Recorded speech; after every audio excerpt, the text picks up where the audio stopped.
Hello, hello. May I request all of you to please take your seats?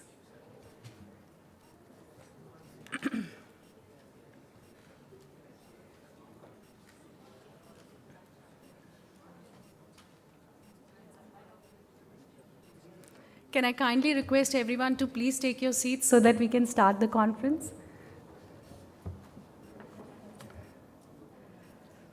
A very, very good morning and a very warm welcome to all of you to InnoHEALTH 2018. A special welcome to all our international dignitaries as well, especially some of you have flown especially for this as well over here. Thank you all for taking time out to help us together deliberate on the most futuristic topic, that is innovations. I call it futuristic in three senses. First, it helps us save time, energy, effort, and money. And more than that, it gives us results which are quicker, more impactful, and scalable for the future as well. Second, it promises to cut down on our miseries, struggles, pain, anguish, suffering, and gives us hope for a future which will be brighter and healthier. Third, it solves problems today in a way that it positions us to address the unforeseen problems of tomorrow. We all know the story of evolution of man. From being a crude hunter for meals, we today are preparing to inhabit another planet. Whoa, whoa, way to go, man. We all humans are endowed with the power of imagination that brings together things, facts, ideas, conceptions in a new, endless, ever-varying combinations, giving birth to innovations. Innovations are source of growth. They are source of hope. They are source of welfare. They are source of new business. They are source of higher standards of living. They are source of better health outcomes. They are source for change. And to say it straight, they make our life simple, more beautiful, and less complicated.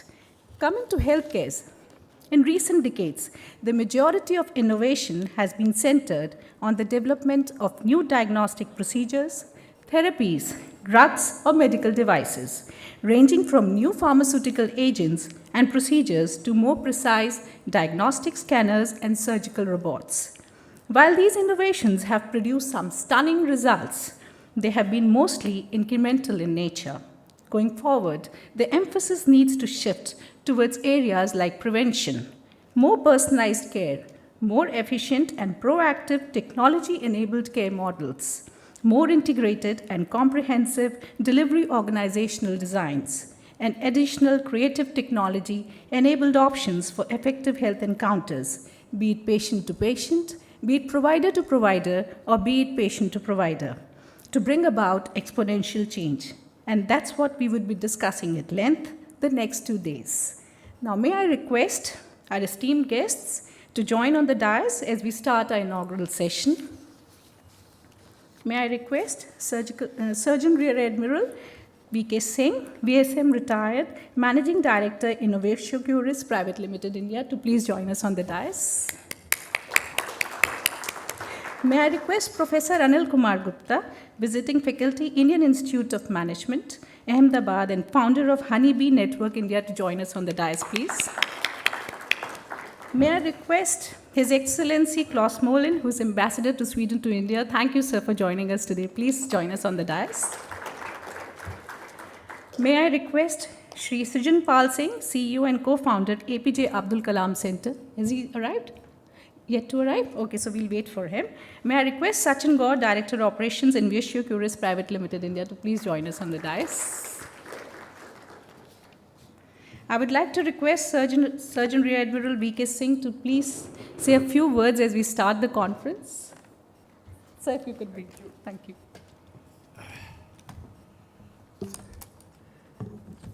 Good morning, ladies and gentlemen. She, the Dr. Swati, forgot to put herself who she is out of modesty. Anyway, she's a medical doctor. She's a medical specialist, TV star, and also working on anti-aging. I need that most, so I'm very close to her now. Anyway, this is one hat. She's just wearing it for some time to remind her that she's also a medical doctor.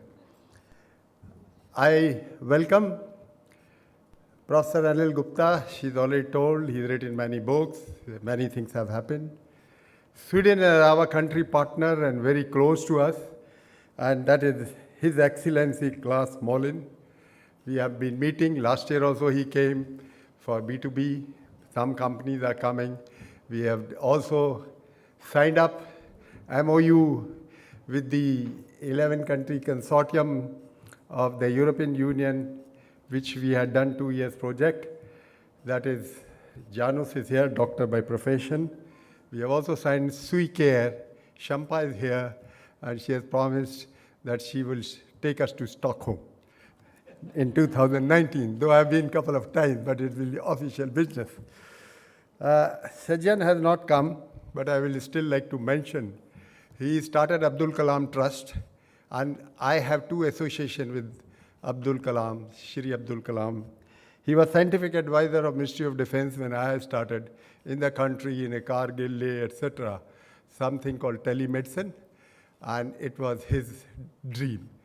Second, there was a Dr. Gupta, he will be coming, and he's having a meditation session, and I, along with him, Defense has put in the bill, and ultimately, as a president, he went to visit that. And he's not one of the hoax, but he's a cardiologist. He resigned his job from the AIMS for the better humanity, and he has reversed 1,800 angiographically proven heart cases. Some of you have a privilege to meet him. And our journey started after I have put my uniform off, hang my boots. I started that we should do something. And now my class fellow, I retired as admiral, and then they wonder, I need money or what? Why can't I go in the club in the evening and say, hey, koi, give me a glass of whiskey, enjoy life, and why should you do all this? First one I started was National Disaster Authority, where Prime Minister was the chairman, wrote disaster document. I was not happy because Manmohan Singh ji was the Prime Minister at that time and the chairman of authority. I was not happy because nothing in translating it on the ground. Then I started founder director of International Institute Health Management Research in Delhi.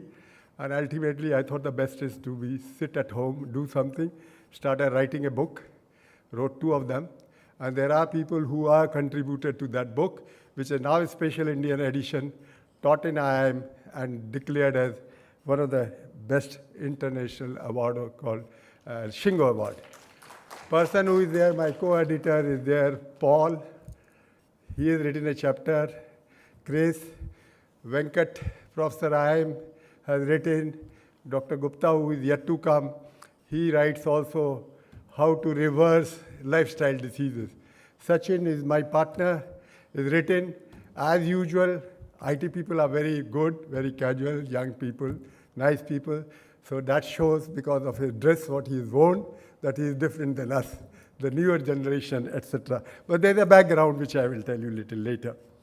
Then I met him, and ultimately we started off that we should have something. And Paul had told in IIT Kharagpur, when they wanted somebody to speak on the keynote address in IIT Kharagpur, they say he comes to us in Aalto University, so somebody, VK Singh is there, so I went to IIT Kharagpur. And there in the lunchtime after my keynote, very good thing somebody told me, one researcher scholar, your book is good, sir, you speak well, but all of my professors do that. Nobody go out of the air-conditioned room. If you show something on ground, then we'll say you are somebody. I said, this time I am not planning to do so, but then I have anti-aging support. So I said, no problem. Then we started off, and ultimately the company InnovatioCuris was born. And myself and Sachin, because I wanted some younger person to hold my hand as well, then I can just go sometime and he does most of the work. So we joined hand. He's IT person, cybersecurity, cryptography. So we have so many MOU we teach in Ministry of Defense. Cybersecurity in health has been just launched. What we really need is a platform of doers. And that's what we have created. So now I qualify to say that something can be done in the journey of 3 years and 2 years, a book in 5 years, whatever you may say. And we have launched something for profit and something not for profit. But profit is not to be a billionaire and put it on CV. We have got a conference. This is third. And I'm proud to say my team and Amit and his team translate into all the thing what you see here. It is all his version and vision, and we have gone that we'll work together. I have a magazine which goes to 38,000 people you have in your folder. And this is not a journal like British Medical Journal where I'm a referee. Common man can write common things. And there are somebody, a 12th class boy who could not come because he has an exam. He's got President Award, patent. He can predict heart attack 24 hours in advance. Out of 1,300 protein, he has identified one, and that is what has been mentored by the grassroots innovators, like Professor Gupta is handling that. Sachin has gone to Nagaland to look around under his guidance. So we are closely working on that, bringing such innovators. You can imagine when I rang him up, he said, sir, you are my mentor also. But I can't come, I have to pass my 12th anyway. But today he has a patent and people want to buy the product for 5 to 6 crore because I have also connected that. So we have frugal innovation, young innovations, and that's why we have Young Innovator Award in this particular conference. We want to bring developed and developing countries' technology swap over because that is what is really required. And that is how, in the bargain, we met European Union. We found them to work very comfortable. Sweden is another one which we have. And for 2 years, we have worked in market access program, brought those companies which are India specific, and one of the one which has got a tonometer for the glaucoma.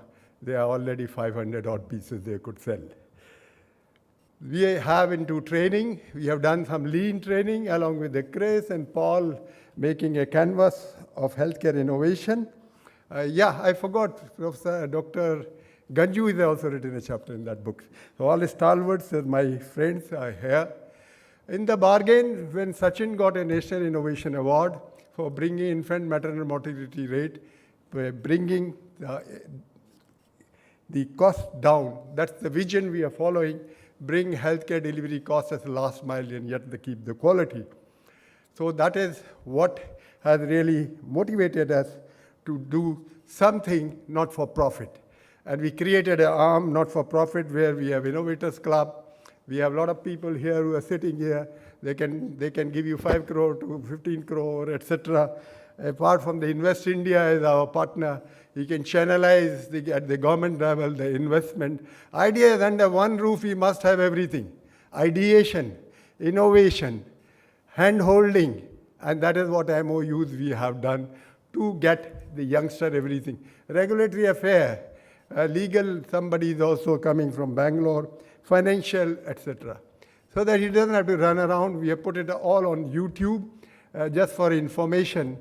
Government of India has a program in Barak, 1,000 crore they have, only 600 crore has been spent. So he spent 2 hours how to write a proposal and then how to get the money. So money is easy, ideas are difficult, which are acceptable ideas. That is what I'm trying to say. If you look after 3 things, pain of a patient, 3P, or a provider, and then you do something, bring down the cost, I think that is the winning section. But so we have to transform, and government is trying to do that. So we are doing complimentary webinar. And last 2 things I want to mention. And we have taken a vow, because that was Sachin's idea, that we have 76 million population having diabetes. $31 billion are being spent on diabetes treatment. 2045, the figure will double up. 50% patients are not even diagnosed as diabetes. So you would find that this is a huge challenge. And India is second most diabetic country. So we would be thinking that how to handle. And that's why theme is inspiring moonshot in healthcare. And Sachin, with my technical advice and good friends and all the people who is around, quite a them is associated with, we are taking it seriously. That's why you find many people in a T-shirt, my hero, they are all diabetic. Volunteers, backside, they're written, sugar, dot in, experiment, and front it is my hero. Government of India are doing quite a bit of things, not that I'm political party affiliation to anyone, but one of the big things which is happening where we are partnering, and Sachin is one of the executive members as well, that hackathon. Last year hackathon happened, 2017, 2018, the beginning itself. This hackathon was attended by 5 million children. We have also entered the team on diabetes, how to make awareness, how to really get the cost down by device, treatment, diagnosis, and last but not the least, how to do compliance, which Sachin says no compliance or adherence. I say, okay, fine, adherence to the treatment because they really don't take that. So that is Israel University has done a lot of work and we are tying up with them to do such important work. So these are the things which are selected. The teams will get hand-holding by Government of India. This year, 18 ministries participating, and I'm sure last year it was 5 million, it would be something like that. There are opportunities in our country. 1.3 billion population may be negative one time, but it's an opportunity. Something, yes, bad is we have people with less than $1 a day, but that is not frugal innovation come. And many of these people, we have the opportunity to have that. Health will have, because we have only GDP of 1%, 1.15, 4% as far as others are concerned, and we will have for universal health coverage for 24 billion to make a bed from 1 to 3.5 as envisaged by the WHO, you require same amount of money. And that's why no wonder Malaysians are buying our hospital, Middle East is bringing the hospital, Chendi is opening, ITC Hotel is opening a hospital, and healthcare, I hope, idea is, can we optimize the cost? Which Chendi at least has promised me that he will do so. With all this, that we are having a platform, please join us. We cannot do single-handed. I need people who are innovators. I need people support who are on the dais, and that's why we have selected people who meant business, rather than just forget it. And we are the doers. We want aggregators. We want innovators. We know investors. And luckily, all are in our fold. We have something like 38,000 community on our email to which we send our magazine. I thank my team. I thank Amit and his team, who is also organizer of this, and also Mixorg, and every one of you that you are here from in the country, outside the country, to be with us. And let's take it new step of not only innovation, healthcare at affordable cost. Thank you.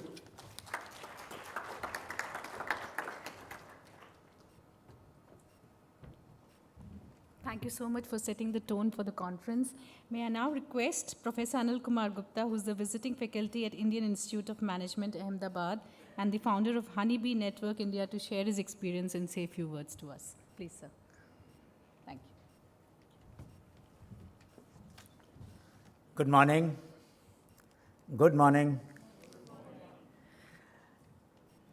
First, let me begin with an assumption that we often make, that health is absence of sickness. It is not. It is not. It is a state of well-being, is a state of joyfulness, is a state of optimism. It is a state where we want to connect to others, we share, and we care. If we are not caring and we are not sharing, we cannot be healthy. If you look at the cave paintings made 25 to 30,000 years ago in our country, in central India, Bhimbetka, you will notice that the artist at that time, when there was no language, there was no civilization as we know today, there was no community at that time, are trying to teach someone about how to make a human figure. So one triangle, then inverted triangle, 2 bars, and you have hand and the body and so on. I can see that painting and get the same message that that artist teacher was trying to communicate 25, 30,000 years ago. So sharing is in our genes. Caring is in our genes. We are born to share. We are born to care. Once I had a debate with one of my dear friend who's giving a lecture today in ICMR. And I said, Srinath, you meet so many patients. When do you meet healthy people? Now, if you ask a doctor, Dr. Sangeeta, you will agree with me, how many times would a healthy person come to you? Why would that person come to you? Then what do we know about health? You only meet sick people. So I think I will make a strong plea that let us get health out of the hands of people who only deal with sickness. We should also bring in people who celebrate happiness, who celebrate health, who celebrate people who have, and you rightly mentioned, Dr. Singh, preventive health, people who know how to remain healthy. So we are going to organize a conference in January 28th to 30th at Ahmedabad, international conference, 4th conference on creativity and innovation at grassroots. And we will have a special workshop this time of grandmothers who have never gone to hospital. And I will invite you all. Sachin, you have to partner in that. We would like to do it jointly. We would like that a panel of doctors, Dr. Agrawal is here, many other doctors are here, Dr. Sangeeta is here, you are there. We should both look at it socio-culturally, but also from the science point of view, as to what made these grandmothers so strong. I did a study, we wrote a book, Shripada Mukherjee released that book 2 years ago, Centenarians. And as you know, most people who live for 100 years are women, not men. Men can't find out ways of living that long. And one common characteristic I found among all the grandmothers who lived for 100 years or 90 years, they were very headstrong. So my advice to women who want to live long, and probably men also can follow, be ziddi, be obstinate, be headstrong, and you will live long. Because unless you live at your own terms, you do not know what health means. So it's very important that we celebrate health. Now, can you live healthy by being surrounded by sick people? So health also implies an ecosystem which should also be of healthy people. And more people are realizing that if we do not take care of the people around us, or they don't take care of us, we can't remain healthy. So it's really an issue which has become a community issue and not anymore an individual issue. So science which dealt with individuals has now to incorporate the communities. I did a study of soil health, plant health, animal health, and human health. I took help of 15 doctors, agriculture scientists, plant scientists, animal scientists, and I was keen, I was inspired by Linus Pauling's work, where he got 2 Nobel Prizes, you know, and one of the prize was for his contention that minerals in the food contribute a great deal to explain why sickness happens. So I wanted to see whether the villages which have more chronic diseases and the ones which have less chronic diseases, can one discriminate them on the basis of soil health? And the minerals in the soil which go to the food to the animal, milk of the animal, and then to the human consumption. And I must tell you that this is a pilot study I want to do at a larger scale, but we found, for example, role of copper as a very important mineral in explaining. Now, it is not surprising that we used to emphasize on copper vessels in our olden times we put water in it and take one glass of water. So it is very interesting that scientifically we can find out ways in which very low-cost solutions can be found. 60% women in our country are anemic. That was not the case, say, 30 years ago, 40 years ago. What is the single significant variable? We have stopped using iron vessel. Kadhai, the ladle, and the bowl, they have gone out of our. Now, in Cambodia, one student, Charles Walters, PhD, I met his guide in University of Gulf. I had gone for David Harper lecture there. And at lunchtime, he told me that his student has prepared a magic fish and cast iron fish of 126 gram. You put it in the curry. For 5 people, for 5 years, it provides you enough iron. Now, can there be more affordable solution? You can't find more affordable solution. We had a ladle. At least put the ladle after chonk lagate hain sabzi ke andar. You just put it in the curry. and keep it lying. And after that, add a little bit of lemon, because that makes available, iron becomes available in the presence of lemon, citric acid. So there are very scientific ways in which we can make health accessible to people at very, very low cost. And we need to then pay attention to the time-tested practices that our various societies, not just our society, various societies have evolved, and it's useful to keep note of that. I would also like to mention that when we looked for innovations in different parts of the country, one of the things that was of great concern to me was malnutrition among children. Because you know that in our country, if you look at total population, around 38 to 43% children between age 1 to 5 are malnourished. Even in a state like Gujarat, which is very progressive, economically very prosperous, we have about 38% children between age 1 to 5 malnourished. How do you explain that?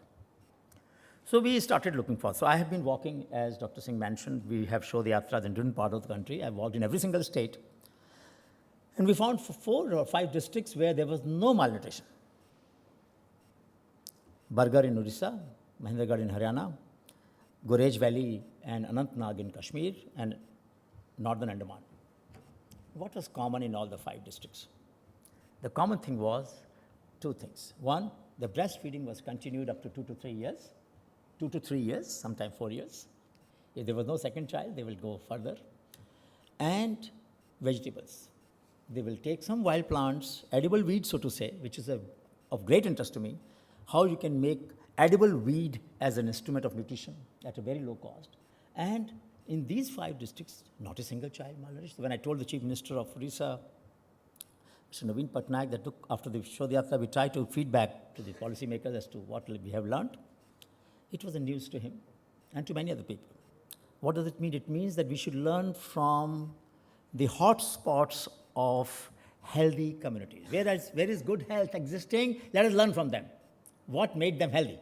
And then try to solve the problem rather than finding out what is wrong and just supplement it.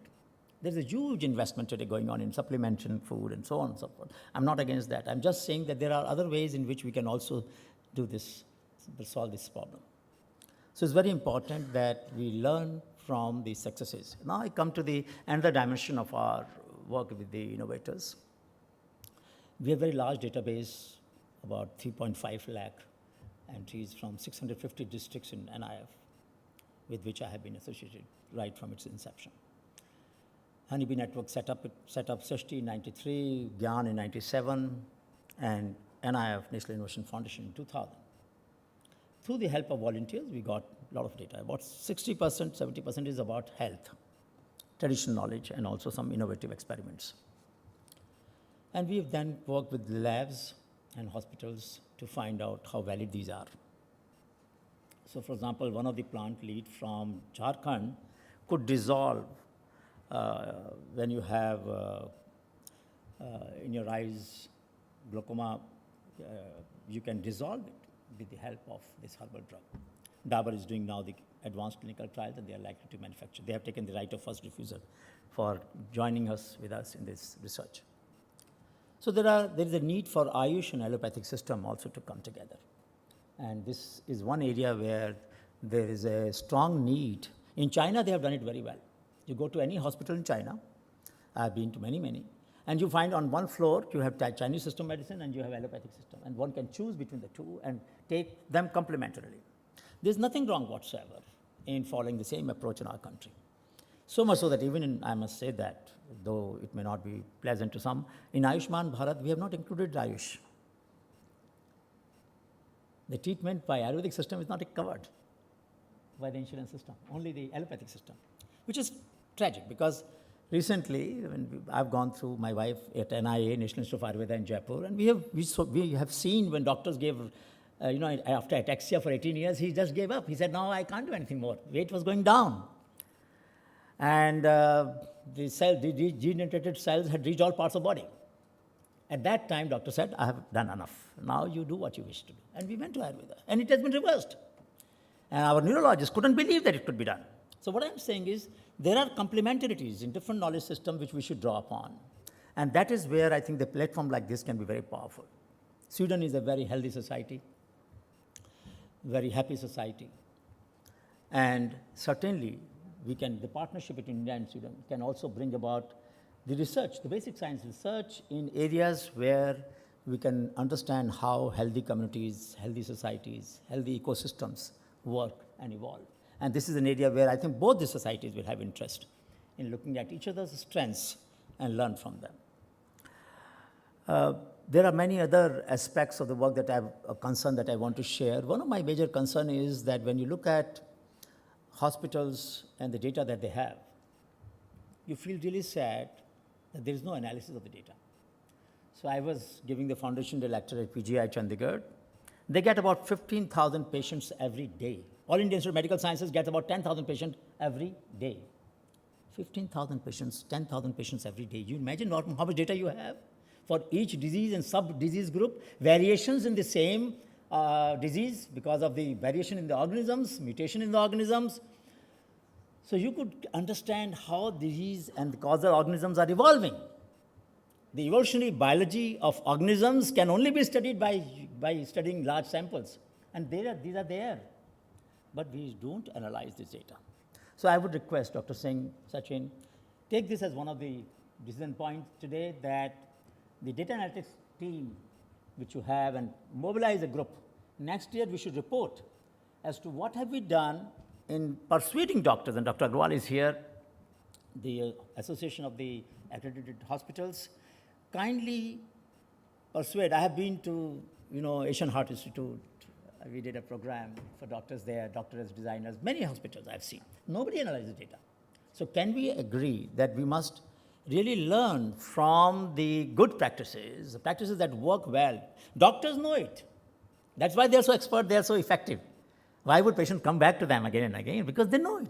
But how do you transfer this to next generation without having proper data analytic heuristics and good heuristics which work better? Not all heuristics work equally well. So you will have data on patient history, you will data of other diseases that the patients suffer from, under multiple disease syndrome, which particular line of treatment has worked well. How do we know? So I would say that if we want to reduce cost of treatment and make it affordable to larger number of people, we will have to bring data analytics, big data analysis urgently to this. The second thing that we also need to recognize, that hospitals have not become angel investors in medical device and other solutions. See, no medical device can go to the market unless it is tested. To give you an example, medical device and associated medical technologies. We give awards, Gandhi and Young Technological Innovation Award, to students. This year, like before, but this year the awards were given by Honorable President on 18th of March at Rashtrapati Bhavan. 15 students are given, 15 lakh each. This is the biggest award that we can give to the students in this country. And these were for medical device, medical technologies, health, agriculture, in cooperation with Biotechnology Industrial Research Assistance Council, for which I had written the cabinet note years ago when it was set up. 2007 we wrote the note, and 2009 or 10 it was set up. 2011 it was set up, I think. One of the students, TB is a chronic problem, we all know that. It is becoming a major problem. It has resurrected in many parts of the world, including some developed part, not just in developing countries. For diagnosing TB, you need a fluorescent microscope. Fluorescent microscope costs about 9 lakh rupees, 9 to 10 lakh rupees. This student from IIT Delhi, Vikas, and his team have developed attachment which costs about 20,000 rupees to an ordinary microscope of 20,000 rupees. In about 50,000 rupees, you have a fluorescent microscope, without which you can't analyze and diagnose TB. Now, will this research reach every primary health center? That is where the challenge of innovation health is. What kind of supply chain we build up so that this microscope will be available in every single primary health center, because it's affordable. 50,000 rupees device you can put. So once you diagnose, the patients who do not take drugs, who leave drug in between, or who escape our net, are the reasons why the resistance has developed in the TB organism, multi-drug resistance. And this is the only way, by bringing complete inclusion, just as we did in vaccination, in polio, we could take care of it because we covered every single child. We should have to do the same thing in TB. And for that, you need this microscope in every hospital. So we have solutions, we have innovations, but we don't have a scaling up mechanism. You will be happy to know Mr. Abhishek, DIP Secretary of Department of Industrial Policy and Promotion, mentioned at the Festival of Innovation and Entrepreneurship this year in March that under the GFR, Government Financial Rules 2017, first time Government of India has taken a revolutionary step of procuring under single tender. That means innovative products now can be procured because there's no other person who can compete with you, because there's no other person who has made that product. However, nothing has been procured as yet, but if we persist and help them to implement this policy well, government has an intention to implement. At least they have a policy framework to implement. This can give a big fillip. Problem is data. You go to the procurement only after doctors and clinical systems justify, and that's a very costly process. I'm saying that cost, if hospitals can make as an angel investment in the technology, you don't charge the entrepreneur in the beginning, recover it from the income that you will generate over a period of time. So you become an angel investor. I would say the second proposal I will make today, that Innovation Health should really persuade, and your membership of the hospitals should come forward to become angel investors in innovative solutions by providing them clinical trial support, both statistical support and the data collection support, without charging these young startups. They don't have money for clinical trials. So therefore, their technologies will not reach the society despite being available, because they have not gone through rigorous clinical trials. That's second area where we can make an impact very soon with the kind of platform that you have. The third area that is very important is how do we change the education system of medical science? You know, other day we were talking to some doctors and they said, sir, in the entire program, I may have one session on diet or food. You know, doctor. And in Ayush, we say food is the treatment. Food is what makes us healthy. But we don't teach that. So it is important that the education system for medical science involves, as I said earlier, study of healthy people, healthy communities, healthy children, healthy aged people, and also about how food nutrition. We had a system where in different seasons you were supposed to eat different kinds of food. You know, around the year there was a do's and don'ts in every season. In rainy season, you're not supposed to take curd or some other such things. In winter season, you are supposed to take this. Summer season, you are supposed to take this. We have not dealt with that knowledge. And that knowledge will be useful to other countries as well, because we know what is eaten with what. You don't take curd with bitter gourd and things of this kind. So the companion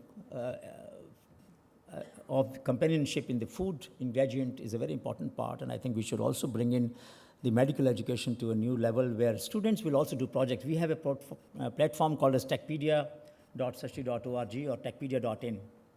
We have pulled 200,000 information of 200,000 engineering projects done by 500,000 students of India. Why? Because we don't want any student to do what has been done before. Unless you have originality, you will not have innovation, right? But we don't have too many medical science projects here, because medical science students don't have a tradition of recording their observations in the form of a project. So if we introduce in the medical education a small paper, at least at the end of their 5.5 years, consolidating your lessons on at least one small problem that you found very interesting, very intriguing, very inspiring, write a paper. That becomes your project. That will mean that you will consolidate your clinical experience, your academic experience, and will try to push the frontier of practice, not just knowledge, but practice, because you are a practitioner. That would go a long way. So that's the third area of impact, that if we can work with the new council that has been set up now, with Dr. Paul, under Dr. Paul's leadership, we could push this idea that let us work on rethinking medical education to make it more holistic, to make it more conscious of what makes people healthy rather than only focusing on how to treat sickness. Probably the medical education will trigger practices, advisories, which will help people of our country remain healthy at very low cost. Let me conclude by saying that there is a great scope for this conference, which is one of the unique platforms I can see, as Dr. Singh mentioned, and that there are investors here, there are IT people here, there are doctors here, there are medical science people here, there are partner countries, Sweden is here. So I think there is a great scope here that we can bring in the best of the European society, the American, the Western society, and the best of the Eastern society, and bring them together to solve many problems, generate universal solutions. I must also tell you that I work with a lot of innovators, child innovators. You mentioned about one child who developed a patch, and he was a scholar in residence. He stayed as a guest of President of India for 10 days. You met him there at Rashtrapati Bhavan. Which other country has a system where President of India, President of the country will host 10 innovators as a guest in his house for 2 weeks or 10 days? In India, we do that. So there was a girl, and this is my last story of the day, Shalini, class 7 from Patna. She saw that her grandfather was using walker, the walker that we walk with when you can't balance. And this could not be used on these steps. Now the walker in Europe, walker in USA, walker in Japan, walker in India, all of them have this limitation. So this girl sent us a small note, can this front leg of the walker become adjustable? So our team in the Fab Lab made that walker, which Sachin has seen. So when you climb up the stairs, the front leg becomes shorter. When you climb down, they become taller with a small lever on both sides of the walker. Now this is a universal design. This will work in USA, this will work in Sweden, this will work in India. So Indian society can provide, and how much does it cost? $50. Less than $50, $20, $30. Now the dollar has gone down, rupee has gone down, $30. In $30 or $20, you can provide a walker with adjustable legs to the whole world so that they can use to navigate the passages better. One girl, class 7, Shalini, gave the idea and that product came out. There are many solutions of this kind. We have another solution where when your hand shakes because of Alzheimer and some other diseases, neurological diseases, you can't write properly. So this is a board where you have a movement horizontal and vertical. Just a wrap around, you put your hand here, now you can move your hand without shaking. Simple board will be useful everywhere in the world, not just in India. Very low cost, not even $2. So the question is that we have solutions of this kind developed by young kids in our country and other innovators. How do we make them available to the world at large? Indian contribution to the global health, global well-being, and borrow from them ideas that they have done well. This is what I think this conference is all about, how to cross-pollinate. That's what Honeybee Network does. How to cross-pollinate ideas from one discipline, one space, one sector to another. Thank you so much.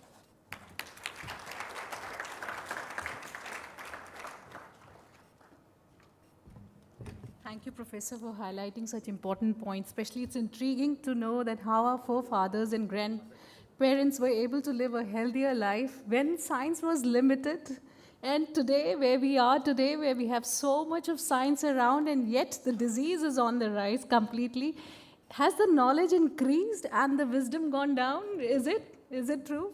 Maybe. And then he has really brought about the point of integration of complementary medicines along with the allopathic medicine and the data analytics, and also as hospitals coming up as angel investors in various research projects, which I think are very valid points and take-home points for us. May I allow me to welcome Mr. Srijan for joining us today. He's the CEO and co-founder, A.P.J. Abdul Kalam Center. Thank you for joining us. May I now invite our guest of honor, His Excellency Klas Molin, Ambassador of Sweden, to please say a few words to us. Thank you.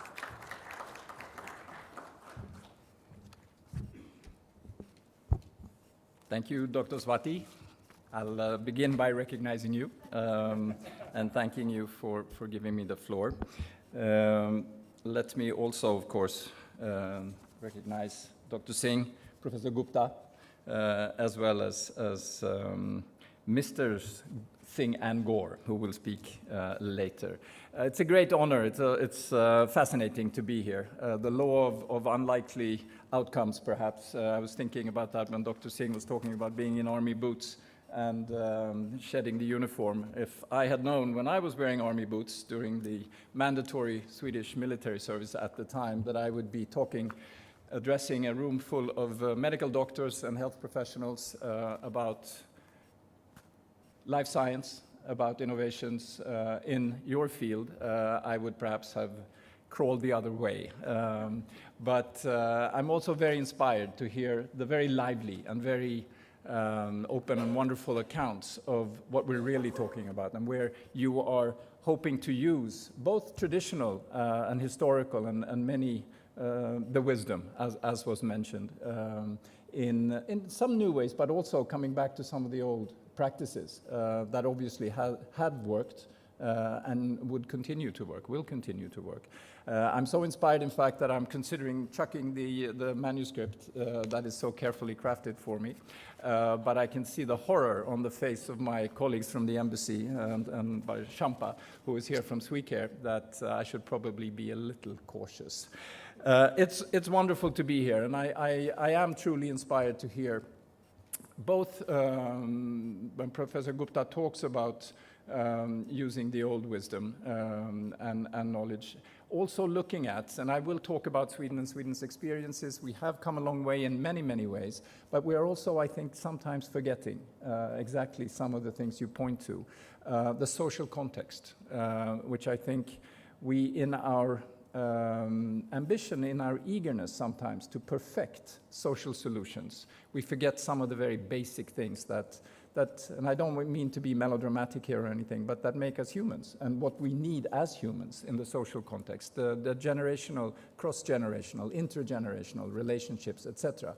We have perfected institutions many times. Now we're finding ourselves, and I'll be brutally honest, we find ourselves many times with the challenge of financing these things. We've just had an election about 3 weeks ago in Sweden. The jury is still out, so to speak. We have a caretaker government now, and I'll come back to a little bit of what that government, when it was the real government in the last 4 years, have done on innovation. But healthcare was a huge, perhaps the most important issue in the election campaign, and how we deliver the results that the populace, that the electorate is looking for. We have the institutions many times, we have wonderful state-of-the-art hospitals. The queues for certain treatments, operations, replacement surgery, etc., are too long, simply too long.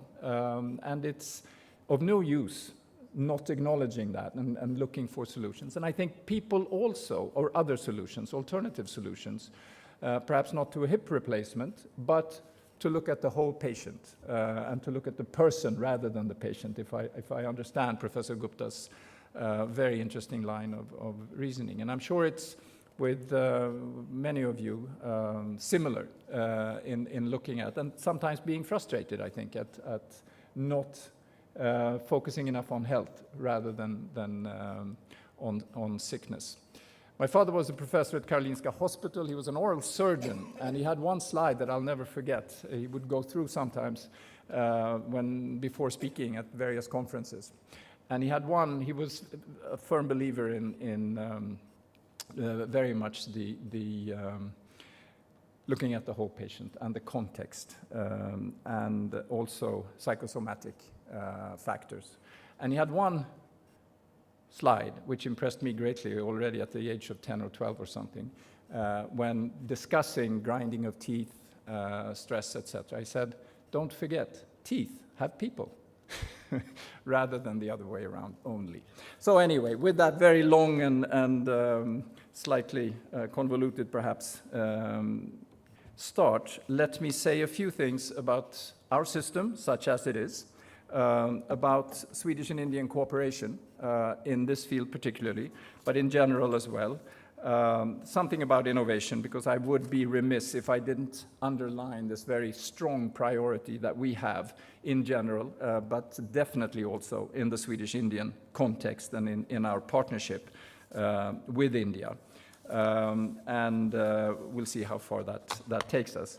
You haven't started the clock on me, I notice. I take that as a very good, promising sign, so here we go. I've said a few things already about our system. Quality healthcare, I think you would agree, is a cornerstone of any welfare state. It certainly is the case in Sweden. Our focus, as is no secret to you, is increasingly on prevention, healthier living, non-communicable diseases. The budget is one of the, together with other social costs, is one of the largest of the government, of any sector. It's between 11 and 12%, typically, any government, of GDP, not of the budget, of GDP. Key features have been and continue to be equal access, affordability, and quality. I've already hinted that these are challenges. They are priorities, but they are not without their challenges. And it would be silly not to acknowledge that, I think. We have cost capping, which comes in very early, both for treatments as well as for most medicines, pharmaceuticals, that make it, I think, certainly in an international comparison, very affordable. Those ceilings kick in very, very quickly. After 3 or 4 doctor's visits, you will have a ceiling for the next you will have a ceiling for 12 months, for a 12-month period. And similarly for most medicines. Of course, it may be cheap there directly at the cashiers, but our tax rates are famously high, and so it's not that it's cheaper to do it in Sweden necessarily. We finance it, as you know, in a different way. I mentioned already that the healthcare system and delivery has been a very important question during the recent election campaign. I think by international comparisons, this is not unusual. You can only look at Obamacare, Modicare for that matter, and you see that this is coming up and has been coming up in any such context. It's largely tax funded, of course, as I just mentioned, decentralized. There are private options, quite a few increase for a while when we had center-right governments for 8 years. These options became more common. We've had a huge discussion about this, about fairness and about profitability. Some parties on the left wanting to cap the rate of profit or cap profit to prevent offshore solutions, etc. And that's not to say there aren't and haven't been examples of less admirable reasons for setting up healthcare, but I think it's also, and I think most people agree in Sweden, it's also dangerous to cap that incentive from the start. What you want is to assure quality, of course, and delivery, and then you have to have responsible companies doing it, and that's the responsibility of the government to assure. 3 levels. National level sets the policy priorities, the guidelines. At the county level is where the main hospitals are, and the resources are allocated at the county mid-level, if you will. The hospitals are run there. At the municipal level, we have then the nursing homes, elderly care, and the care for differently able. It's fostered over the years a large and active innovative industry. I think you will agree we have some well-known brand names, large and small, and innovations, pacemaker, gamma knife, renal dialysis, etc., hospital operation materials. Some well-known companies, AstraZeneca on the pharmaceutical side, large and small, as I say, the Elekta knife, EMEP, Doc Online, startups. Many of these, as Champa will tell you, are members of SweCare. I see you getting agitated. You'll come back to this, I'm sure, Champa. Research, there's a hope, I think, and history and experience bears that out, that a conducive environment in research parks, a triple helix model, we call it, I don't know how commonplace that is, between government, academia, and the private sector, has produced a number and continues to produce a number of areas, science parks, etc., incubators that are delivering. And it's been very actively, and I hinted at this initially, very much supported by the government in the last few years, previous governments as well. The Prime Minister, Stefan Löfven, who is now the caretaker Prime Minister, has both initiated and chaired the National Innovation Council. Each meeting that they've held over the last 4 years, he personally chaired to, not just on health and life science, of course, broadly on innovation, but setting the tone and showing the interest and the direct importance that the government has given to this.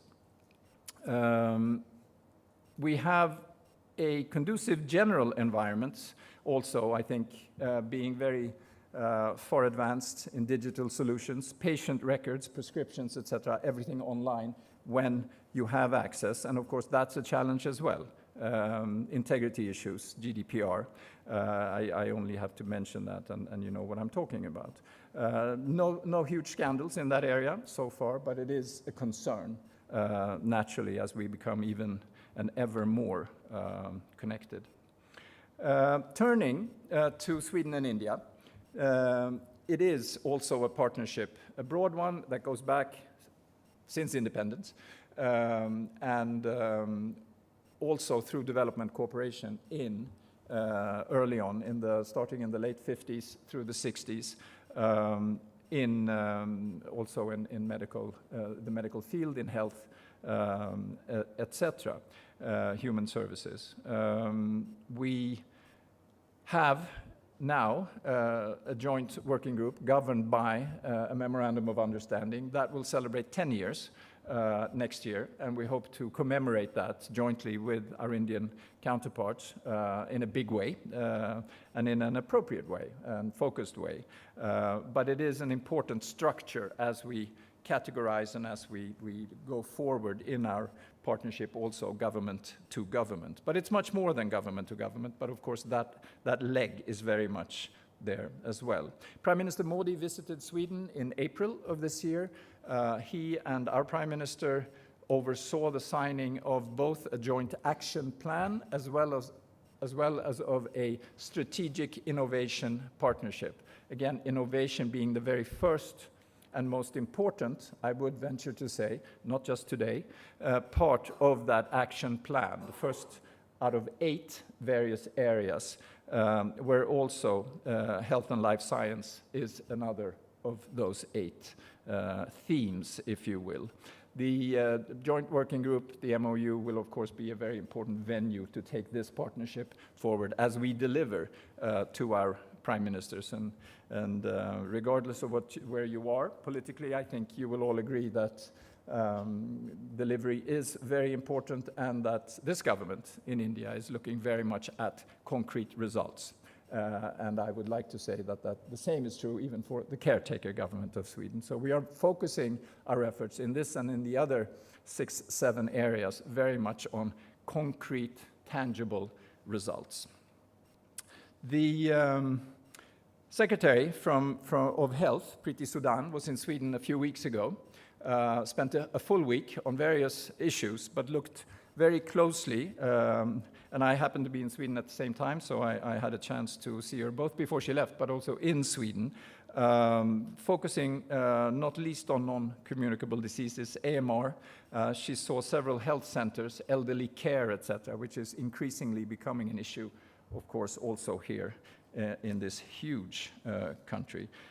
Looking at, and with the introduction of Ayushman Bharat, of course, looking also at the broad-based health insurance system that we have in Sweden. We will be following up with her and her team, of course, as we go forward towards the 10th anniversary of the MOU. We do, turning to my third, and I think I'll make it the last section of this.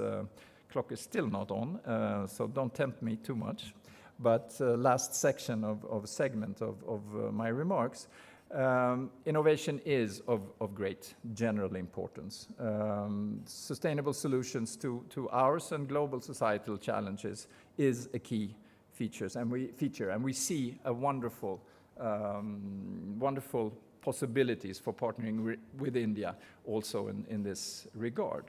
The collaboration between InnovatioCuris and SweCare, I think, is very important. This is the right time to highlight it when we talk about these issues, and we see great possibilities for facilitating innovative, promising solutions to joint, but definitely Indian challenges.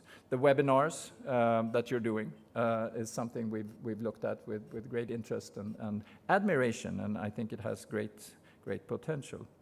I mentioned that our strong public sector, big public sector, has extensive health data registries, biobanks, digital connectivity infrastructure, which gives great opportunities for developing these innovative, demand-driven, I have a lot of buzzwords here, competitive solutions, all very good, many opportunities, in an environment that we try to foster in Sweden. And I'd be remiss if I didn't underline this, of course, in my official capacity, dedicated to innovation, pharmaceutical research, and commercialization, bringing products to market as well, as was referenced. We have to pay for some of these things, after all.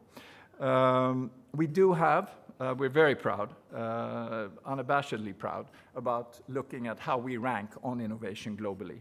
I think of the EU 28, still 28, we have several times placed first on general innovation, top 3 globally. INSEAD's recent Global Innovation Index, Sweden is second, and we were recently 4th in the Davos World Economic Forum's ranking of global competitiveness, which is slightly different than just innovation, of course. And these things are really heralded as key. Research, innovation, and development in private business, government, and academia, quite naturally, as I've said. The triple helix model runs through all of this. Few centers should be mentioned. Karolinska Hospital, again, Gothenburg, Umeå, that are focusing on various, of course, generally very strong in medical sciences, but also with some particular characteristics, perhaps. Karolinska, with also Karolinska Institute, reinforces its position as a world-leading life science cluster. Gothenburg is looking at becoming an international leader in regenerative medicine, biomaterials, stem cells, etc. research. And Umeå in the north, global research leader in infectious disease treatment, sports medicine, etc. There are a few others that I won't mention now. But to sum it all up, or to at least round it off, I think looking at the possibilities that also the Indian government now sees, and we take the recent trip by the Secretary of Health as a very manifest example, illustration of this, as you're rolling out Ayushman Bharat, the continuum of care. We hope to tie these various new areas, as well as the traditional areas of cooperation, together. I've mentioned the lifestyle, the trend or the shift from communicable to non-communicable, the lifestyle diseases, lifestyle choices. But I think also, as I end, I should come back to some of the things I said about the social context, etc., and the food being, and lifestyles being perhaps the overarching, or should be the overarching, the context for the person rather than the patient, perhaps, and look at what we are looking at as a society and as citizens, as people, to learn from India. And if you look at the increased interest, and some new, some just increased, in Ayurveda, in yoga, in many, many more people, not just, but importantly, of course, primarily the young generation turning vegetarian, in this type of also research interest in fermented foods that we've largely lost completely with development and refrigerators. You know, we used to, as a child, I remember eating many, many more foods that had been fermented, and the renewed interest in what you need in your gut, not just your backbone and your spine, but in your gut to stay healthy. I think we have many, many things also to learn from India in this regard, and I see that possibility linking up stronger and stronger, and we have great potential also in this field. Thank you very much. Good luck over the next 2 days, and hope to be back. Thank you.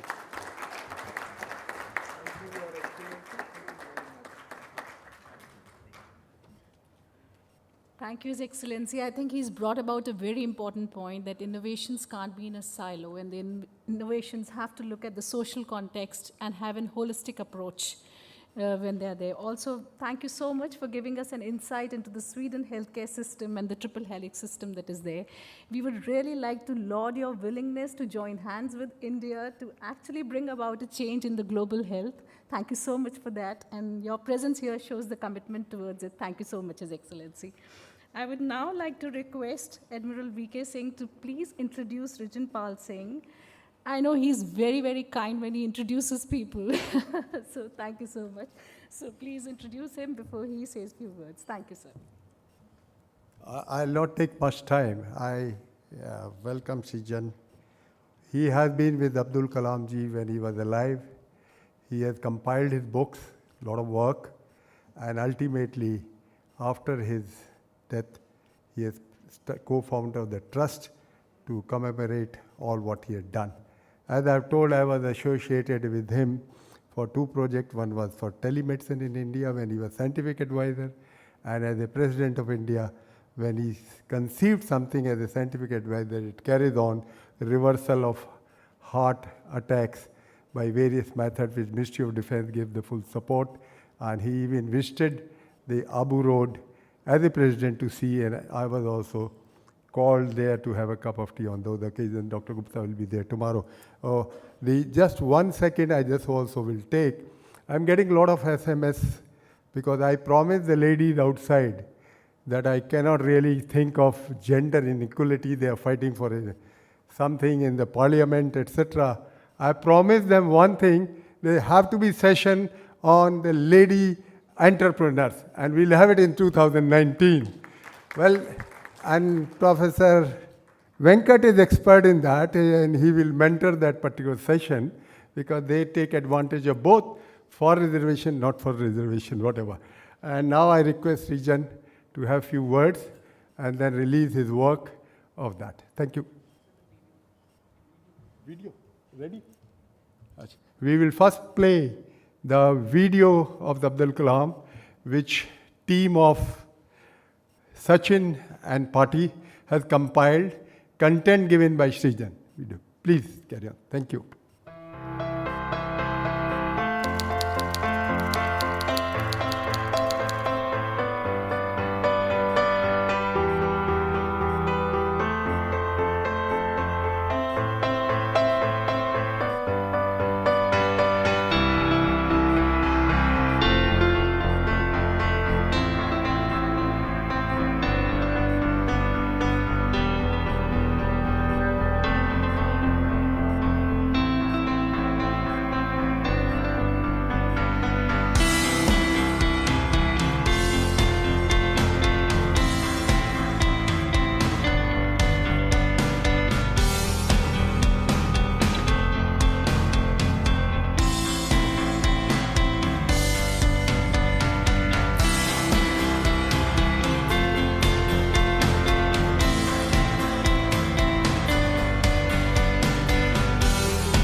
We dedicate to InnoHEALTH 2018, and we will be following those many things what he had done. Preservation, Ultimate. prevention, and cure in a natural way. Pardon?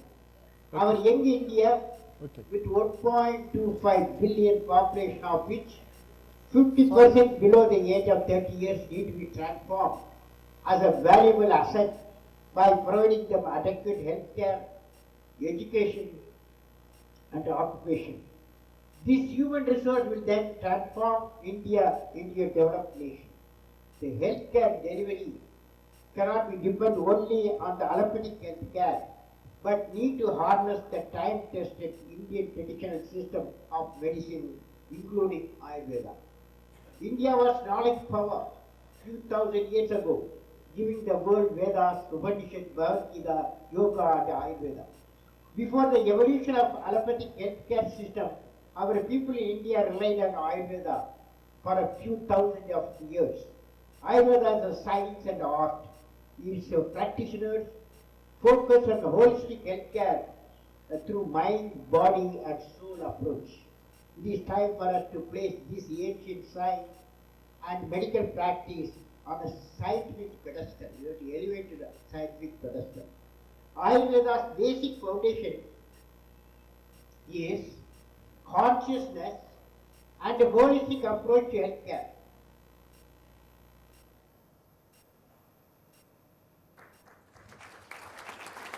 Thank you very much. Sorry I interrupted because I didn't see the video. We prepared in the last minute, I suppose, and that is my folly. And that is what it is. The moonshot of healthcare were taken from the ideals of Shri Abdul Kalam. Thank you very much.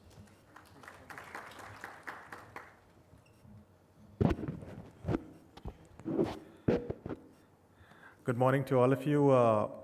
Before I begin, I must greet the honorable guests on the dais, my friend and great mentor, Rear Admiral Dr. V.K. Singh, who's been a great association for quite a few time now.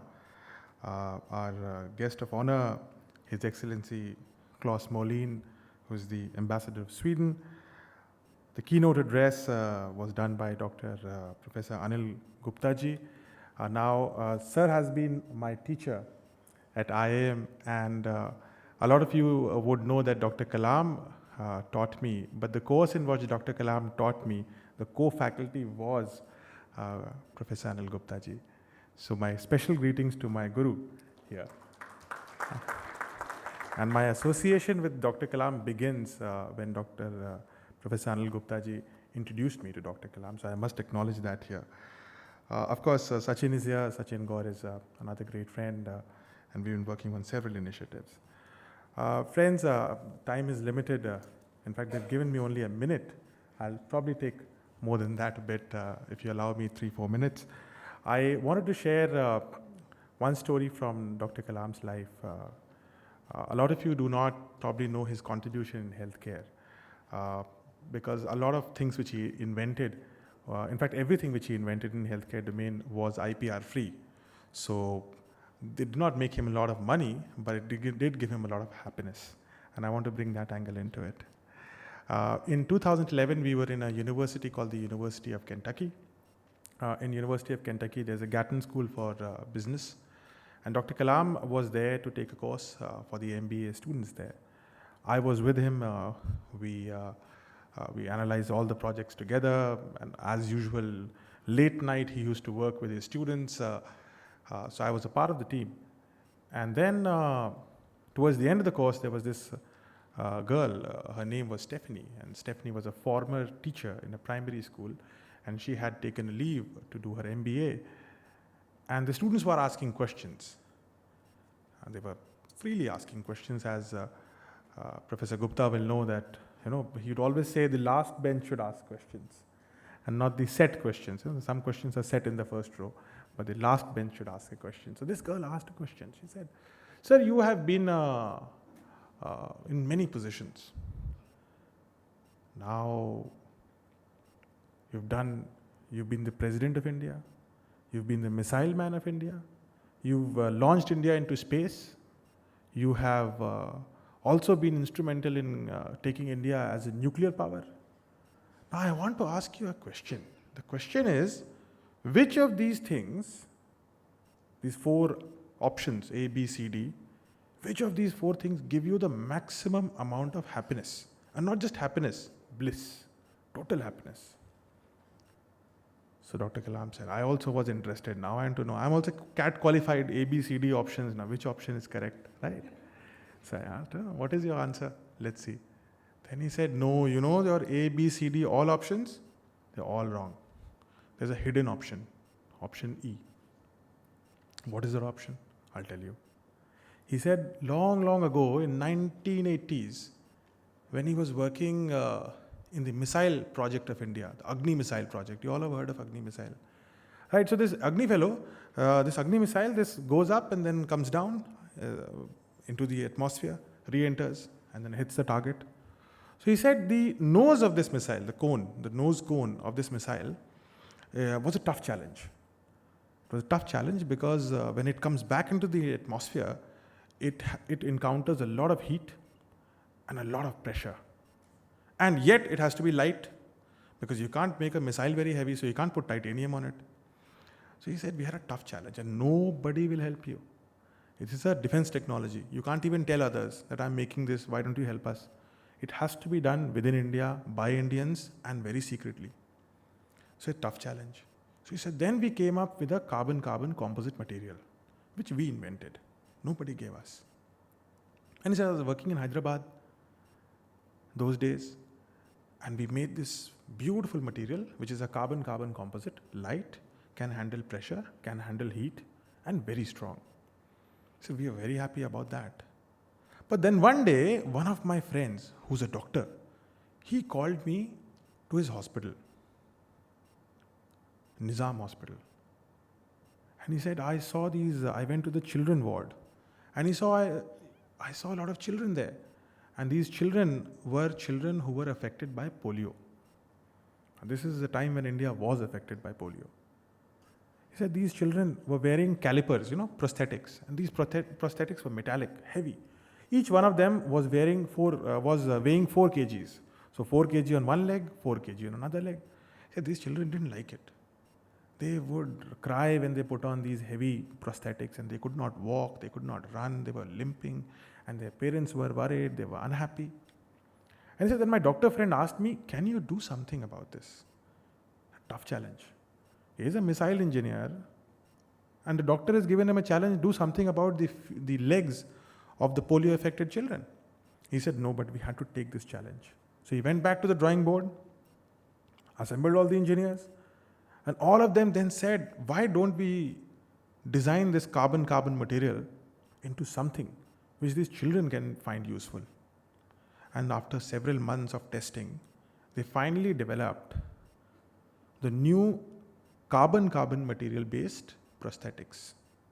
And they took this, fit into the children, and this prosthetic, the weight of this was from 4 kgs, it came down to 350 grams, 1/10, okay, less than 1/10.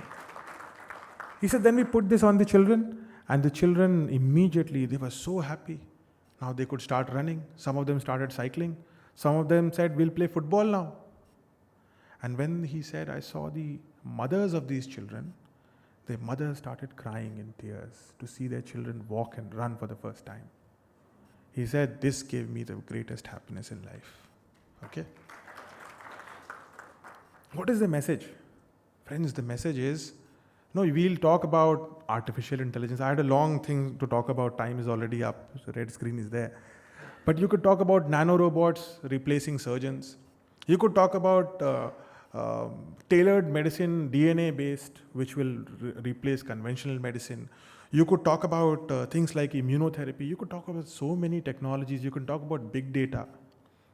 But in our quest to make artificial intelligence cross more and more boundaries and new paradigms be realized in artificial intelligence, let us not forget the strength, our strength is human compassion. And that cannot be replaced. The joy of removing someone's pain cannot be replaced by any machine. No machine will get that joy. So it is important to retain our human side, because you're all healthcare professionals.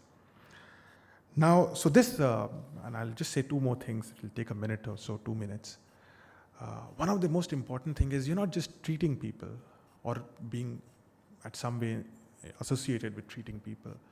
It is also happiness management.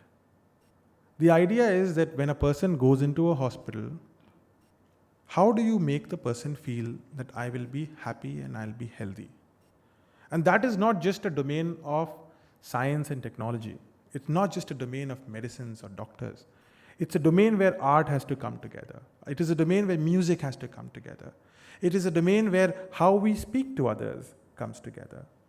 And all these elements have to be mainstreamed, We cannot take them in isolation, that they are not related to healthcare. They're all related to healthcare. Nobody is healthy unless they feel healthy. So I think that feeling of happiness and health is just as important as the technology behind it. As I conclude, I want to quickly touch upon 2 things which we are doing. It's also very important to us.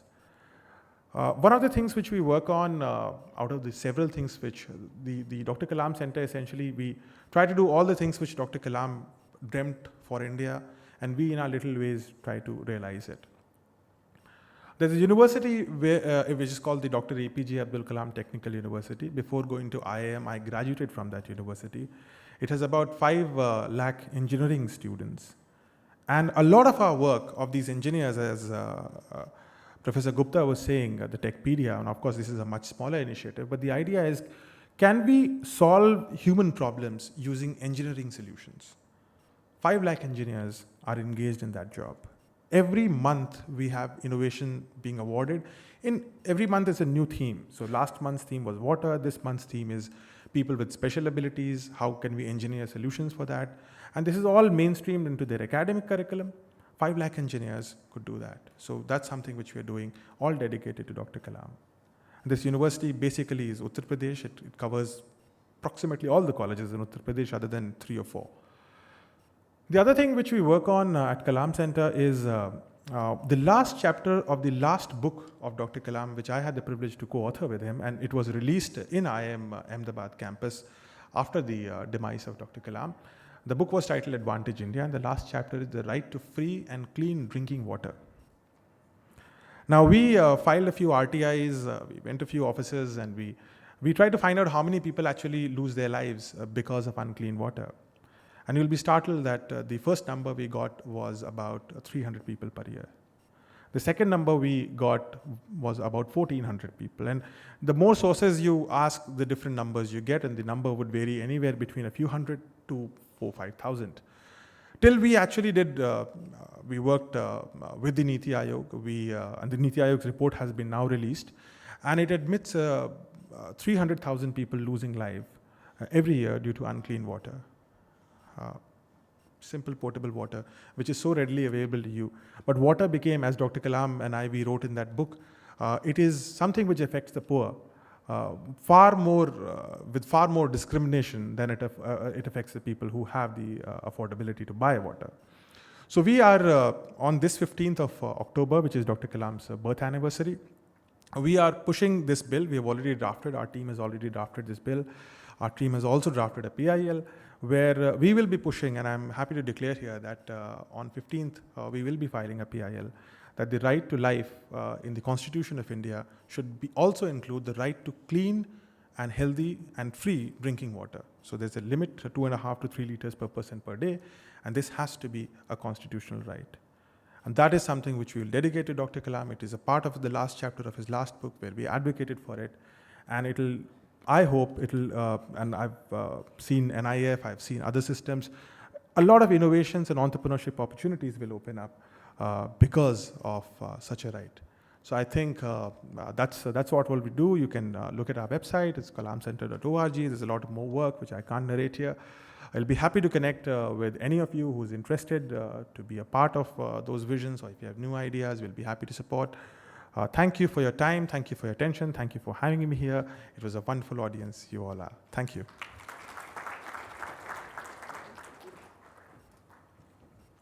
Thank you, Mr. Srijan Singh, for giving us insights into our late President, Shri A.P.J. Abdul Kalam's work that is being done. And there are volumes to speak about him. I think there can be days and days we can go on speaking about him. There's a little story that has always stayed with me, which I read about. This was mentioned by Shri A.P.J. Abdul Kalam. For parents especially, he said that there was a boy who was on the coconut tree, and there was a strong wind, and he was kind of shaking on the tree, and the mother, suddenly she panicked and she ran and she said, "You will fall, you will fall." So that's what Kalam said. He said that there should be positive reinforcement and not negative. Don't tell the boy that you will fall. Tell him nothing will happen. That's how the mind works. I think that's the beauty of this man, and this story has really stayed with me. That's how I think as parents, we can reinforce into our kids and give them positive reinforcement. So now may I request Sachin Gaur, who's Director Operations, InnovatioCuris Private Limited, to please present the vote of thanks.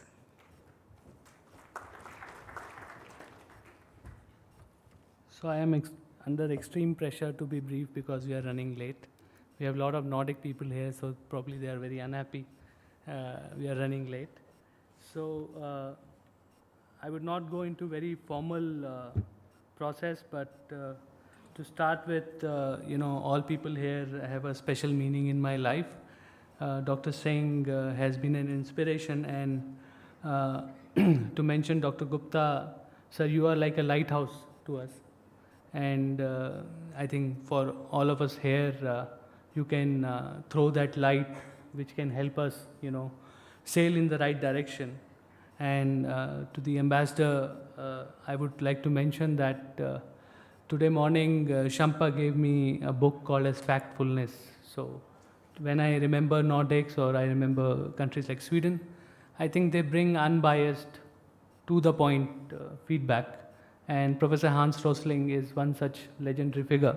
I think that is what countries like Sweden can bring to us, because in an older society like us, there could be a lot of myths, there could be a lot of misinformation. And I think in the partnership that you can offer, you can bring that unbiased point of view. And I was having this conversation with Paul about why of India-EU partnership. And I think Paul made this distinction to me that India is very innovative and the Indian doctors, Indian entrepreneurs are well respected all over the world. But what EU brings, or what let's say a country like yours brings, is the basic science. So science with practice is the natural marriage that we see here. And I think that is what we are going to deliberate tomorrow. And Srijan, again, represents to me Dr. A.P.J. Abdul Kalam's vision. And we have in our office his, photo. And for us on a daily basis, he's an inspiration. So last time I was at invitation of Srijan's event, I got one line which I like to tell all of you, which is, small aim is a crime, I read there. And that is what, a transformation in my life, I think I would say, that I want to live by that line, which is, small aim is a crime. And there were other wonderful things which Srijan told. So to conclude my day today, I would like to thank you all on the stage, and also like to acknowledge and mention that there are some people who are wearing t-shirts like me, because I was diagnosed with high sugar or diabetes type 2 a month back, and I was on hospital bed for 6 days for some other reason. But I thought my life or my career is over. But my treatment made my sugar go high, and I realized that maybe there are a lot of people in the country who cannot afford or were that lucky that they could have people like Dr. Singh around them, that they can get the treatment right on the right time or can afford it. So I thought maybe we should do something about it, and we have taken a pledge to help 1 million people by September 2021 by making the knowledge free.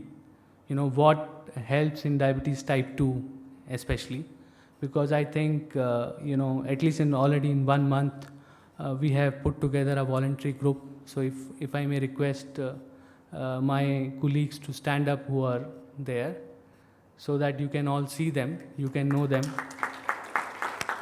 I think there are other people also, maybe 13 out of 15, if I am not wrong. So they represent some biomedical or top people in the country. I think Professor S.K. Gupta, we have his guidance. So people like them who can guide us, and we can make knowledge free, and maybe a lot of people can benefit. So I would want all your blessings and guidance so that we succeed in it. Thank you very much. So we go for tea now, and also I have been asked that for next year dates, which are 11th and 12th October for InnoHealth. So we are learning from Nordics to be, planning 1 year in advance in case if you want to know. Thank you very much. Thank you so much, Sachin. I really loved the lines, small aim is a crime. May I now request our Rear Admiral V.K. Singh to please present a token of love and appreciation to our prestigious dignitaries and the guests. It's a book that has been authored by him. So he told me, I don't want to give away all those mementos, which you kind of just park out in the house and they're of no use later.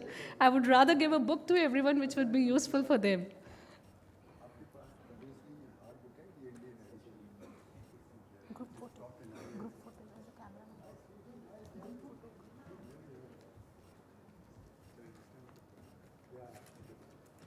Thank you so much. Can we request for a group photo?